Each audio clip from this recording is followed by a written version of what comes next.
पिताजी जल्दी चलिए, वरना मैं आज स्कूल में देरी से पहुंचूंगा।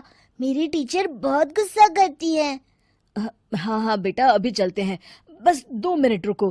तभी रमेश की पत्नी कमरे से बाहर आती है और रमेश से कहती हैं, सुनिए जी, आज शाम को आप ऑफिस से जरा जल्दी घर आ जाइएगा। याद है ना, आज आपको मुझे शॉपिंग कराने के लिए लेकर जाना है। अरे भाग्यवान, इस महीने हाथ जरा तंग है। मेरी मानो तो शॉपिंग का विचार कुछ दिनों के लिए अपने दिमाग से निकाल ही दो। मैं तुम्हें अगले महीने पक्का शॉपिंग कराने ले जाऊंगा। अभी मुझे चलना चाहिए, वरना राजू को स्कूल पहुंचने में देर हो जाएगी। देखिए जी, अब आपके ये बहाने पुराने हो चुके हैं। मैं कुछ नहीं जानती। आज शाम को मुझे शॉपिंग करने जाना है, मतलब जाना है। आगे आपकी मर्जी। अच्छा ठीक है भाग्यवान, अब तुम पूरा घर सर पर मत उठाओ, मैं कुछ करता हूँ। इतना कहकर रमेश अपने बेटे राजू को लेकर वहां से चला जाता है। घर से निकलने के लिए रमेश जैसे ही अपनी मोटरसाइकिल शुरू करता है, तभी उसकी माँ उसे आवाज देकर कहती है, अरे रमेश, आज शाम को मुझे कुछ पैसे दे देना। याद है ना, मैंने तुझसे कहा था कि मुझे मंदिर में चढ़ावा चढ़ाना है। अरे माँ, मेरी तनख्वाह आने में अभी 10 दिन बचे हैं। अभी मेरे पास बिल्कुल पैसे नहीं है। हाँ, मेरी तनख्वाह मिलते ही मैं तुम्हें पैसे दे दूंगा। रमेश की माँ चिढ़कर कहती हैं, अरे तेरा दिमाग तो खराब नहीं हो गया? मैंने तेरे भरोसे मंदिर के पुजारी जी से वादा कर दिया है और तू कह रहा है कि पैसे नहीं है।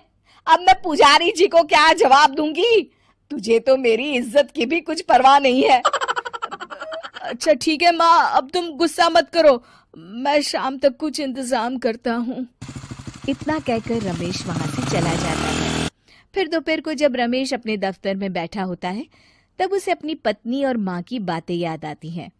रमेश अपने दफ्तर के एक साथी मोहन से कुछ रुपए उधार मांगता है। अरे भाई मोहन, मेरा एक छोटा सा काम कर दो, मुझे कुछ रुपयों की सख्त जरूरत है। मुझे कुछ दिनों के लिए क्या तुम रुपए उधार दे सकते हो? अरे रमेश भाई, मैं तुम्हें पैसे उधार तो दे सकता हूँ, लेकिन मुझे वक्त पर पैसे लौटा देना। वैसे भी मेरा मानना है कि दोस्ती यारी में कभी पैसों का व्यवहार नहीं करना चाहिए। ये कहावत तो तुमने सुनी ही होगी कि उधार प्रेम की कैंची है। मैं नहीं चाहता कि पैसों को लेकर हमारा रिश्ता खराब हो। अरे मोहन, तुम बिल्कुल चिंता मत करो, मैं तुम्हारे पैसे वक्त पर लौटा दूंगा। फिर मोहन रमेश को पैसे दे देता है। शाम को घर आकर रमेश कुछ पैसे अपनी माँ को देता है और साथ ही अपनी पत्नी को भी शॉपिंग कराने बाजार लेकर जाता है। रमेश की पत्नी और उसकी माँ का स्वभाव जरूरत से ज्यादा खर्चीला होने के कारण दोनों हमेशा बेवजह पैसे खर्च करती हैं।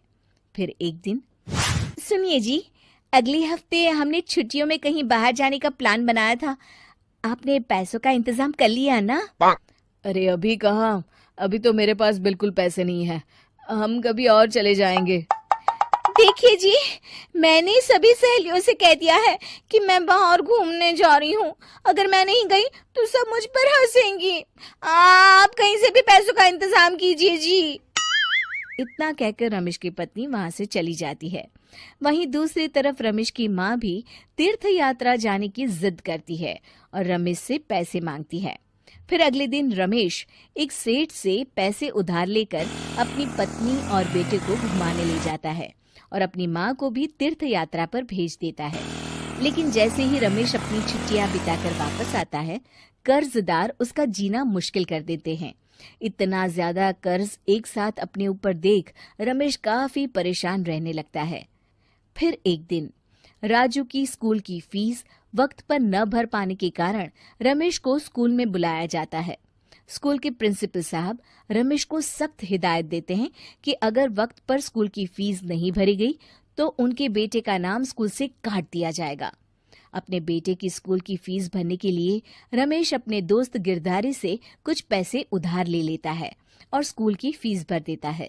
रमेश की माँ और उसकी पत्नी खर्चे और घर की जिम्मेदारी संभालते संभालते धीरे धीरे रमेश पूरी तरह कर्ज में डूब जाता है और तभी एक दिन दफ्तर में काम करते समय रमेश की तबीयत अचानक बिगड़ जाती है और वो बेहोश होकर गिर पड़ता है।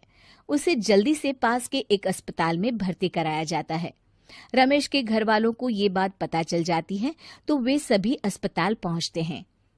अस्पताल के डॉक्टर साहब उन्हें बताते हैं, देखिए, देर रात तक जागने और जरूरत से ज्यादा काम करने की वजह से इन्हें चक्कर आ गया था।